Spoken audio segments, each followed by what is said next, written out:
집을 떠난 지 6개월이 되었다. 미국을 떠나며 계획했던 나라들을 여행하면서 떠날 때마다 시간이 정말 빠르게 지나간다는 걸 느낀다. 한편으로는 이 여행이 끝을 향해 가고 있다는 게 아쉽기도 하다. 매일은 아니었지만 우리는 6개월 동안 끊임없이 이동하며 많은 길을 걸었다. 여행을 준비할 때 많이 걸을 것을 예상해 딸을 위해 가장 작고 가벼운 유모차를 준비했다. 덕분에 뉴욕과 베트남에서는 긴 거리를 이동할 때 꽤 도움이 됐다. 하지만 길이 좋지 않은 곳이 많아 유모차를 들어야 할 때도 있었다. 걷는 시간이 길어지면서 딸의 다리도 점점 튼튼해졌고, 짐을 줄이기 위해 한국에서는 과감하게 유모차와 불필요한 옷을 정리했다. 처음부터 여러 곳을 다니며 현지의 삶을 가까이서 보고 경험해보자는 생각으로 여행을 시작했다. 딸이 아직 어리지만 함께 할 수 있을 거라는 믿음이 있었고, 여러 가지 경험을 통해 우리 모두 많은 것을 보고 느끼는 기회가 되리라 생각했다. 딸은 어렸을 때부터 캠핑과 자연을 접할 기회를 많이 가졌고, 그런 경험들이 이번 여행에서 딸이 잘 적응하는 데 큰 도움이 되었다. 베트남에서는 여러 번 숙소를 옮기며 다양한 지역을 걸어 다녔고, 많은 현지 사람들을 만났다. 베트남에서 따뜻한 마음을 가진 분들을 많이 만났다. 첫날 새벽 4시쯤 잠이 오지 않아 밖을 내다보니 많은 사람들이 해변에서 아침을 먹고 운동이나 수영을 하고 있었다. 딸에게 이 얘기를 하니 함께 참여하고 싶다고 해서 다음 아침에 우리 모두 5시에 일어나서 밖을 나가봤다. 첫날의 좋은 경험 때문인지 딸은 그 다음 날도 가자고 했고, 그 후로 우리 모두 매일 아침 운동에 참여했다. 일주일쯤 지나니 딸을 알아봐 주시는 분들도 생겨 같이 놀아주셨다. 특히 베트남 사람들은 아이들에게 친절했다. 식당에 갔을 때 사장님 부부가 드시던 과일을 한 접시 썰어 딸에게 주셨던 일이 기억에 남는다. 베트남 음식과 문화에 우리는 생각보다 빠르게 적응하고 있었다. 한 달이라는 시간이 빠르게 지나갔다. 한국에서는 아내가 제빵 학원에 다니고 딸은 유치원에 다니며 조용한 일상을 보냈다. 딸을 등교시키고 나면 주변 산을 오르거나 걷고, 학교가 끝나면 딸과 함께 곤충을 채집하거나 시내에서 물고기를 잡으며 시간을 보냈다. 덕분에 마치 어렸을 적으로 돌아간 듯한 기분도 들었고, 딸과 더욱 가까워진 것 같아 좋았다. 딸은 짧은 시간이지만 유치원을 다니며 한국어가 많이 늘었고, 한국에 대한 좋은 기억도 생겼다. 일정이 끝난 후에는 2주 정도 여행을 했다. 한국은 많이 변해 있었다. 어렸을 때 살았던 동네를 딸과 함께 걸으며 특별한 시간을 보냈고, 친구들도 만났다.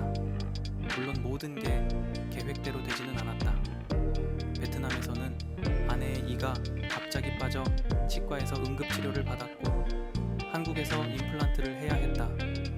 발리에서는 원래 2달로 계획했던 여행을 1달로 줄였다. 현지인의 삶과 여행자의 삶이 뚜렷하게 구분되어 있었고, 6살 아이와 함께하는 여행에는 다양한 어려움이 따랐다.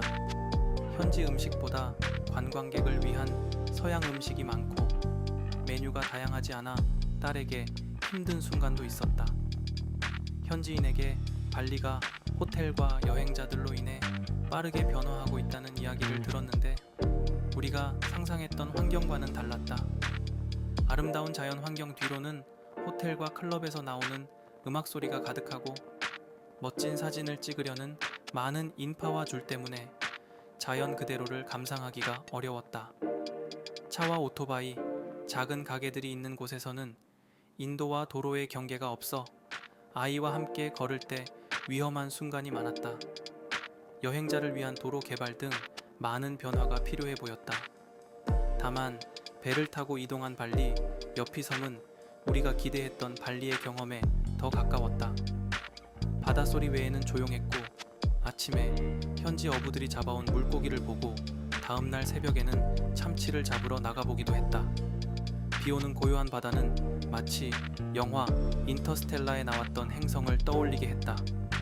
잡은 물고기를 맛있게 먹고 다음 날에는 스노클링도 하러 갔다. 고요해 보였던 바다는 생각보다 물살이 새서 쉽지는 않았지만 산호와 신기한 물고기들을 보며 시간 가는 줄 몰랐다. 지금은 태국 여행을 마무리하고 있다. 방콕에서 한 달, 푸켓에서 2주를 지냈다. 방콕은 편리했고 무엇보다 여러 문화를 경험하며 우리 모두 좋아하는 맛있는 음식이 많았다. 숙소 앞에서는 매일 시간대별로 다양한 음식 카트가 열렸다. 아침에는 두유, 죽, 반찬 등을 파는 가게가 있어 무엇을 먹을지 행복한 고민에 빠지곤 했다. 자주 가다 보니 내가 좋아하는 취향을 기억해 주시는 분들도 생겼다. 대중교통이 잘 되어 있어 숙소에서 다양한 곳을 여행할 수 있었다. 지하철이나 지상철역 근처에는 큰 쇼핑센터들이 있어 덥지 않게 이동이 가능했고 볼거리가 많았다. 수상택시를 이용해 방가의 지역들을 차보다 빠르게 이동할 수 있었다. 태국 사람들은 친절했고 특히 아이들에게 우선권을 주었다. 지하철이나 대중교통을 탔을 때 항상 딸에게 자리를 양보해 주셨다. 푸켓의 첫인상은 하와이와 비슷했다. 산, 정글, 바다가 아름다웠다. 숙소 주변은 방콕에서 보지 못한 좀 더 시골스러운 느낌이었다. 해변은 멋졌지만 며칠 전 내린 비로 물이 흐려져 있었고 아침에는 쓰레기가 많았다. 청소하시는 분께 여쭈어보니 매일 쓰레기를 치운다고 하셨다. 바다에서 이렇게 많은 쓰레기가 나오는 걸 보고 새삼 놀랐다. 그래도 숙소에 수영장이 잘 되어 있어 딸이 놀기 좋았다. 해변도 가까워 자주 갈 수 있었다.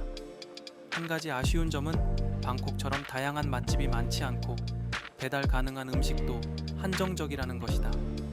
대중교통도 제한적이고 택시비도 비싸지만 도로가 복잡하지 않아 렌트카나 오토바이를 이용하는 것도 좋을 것 같다. 푸켓의 여러 지역들을 돌아본 후 우리 가족에게 마음에 드는 해변을 찾았고 숙소도 그 근처로 옮겼다. 여기는 해변에 돌도 있어서 개나 망둥어도 보였다. 물론 딸과 그것들을 잡느라 살이 벌겋게 탔다.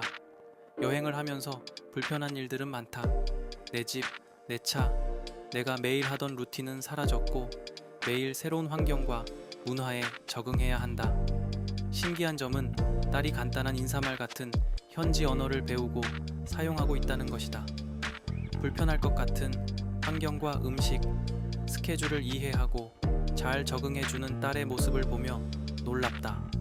그리고 자기가 좋아하는 활동들을 찾아내고 그것들을 여행지에서 하려고 계획하는 모습에 변화를 느낀다. 다음 여행지로는 말레이시아로 간다. 아직 구체적인 계획은 없지만 우리를 기다리고 있을 여러 새로운 경험들, 그리고 새롭게 성장할 우리 가족이 기대된다.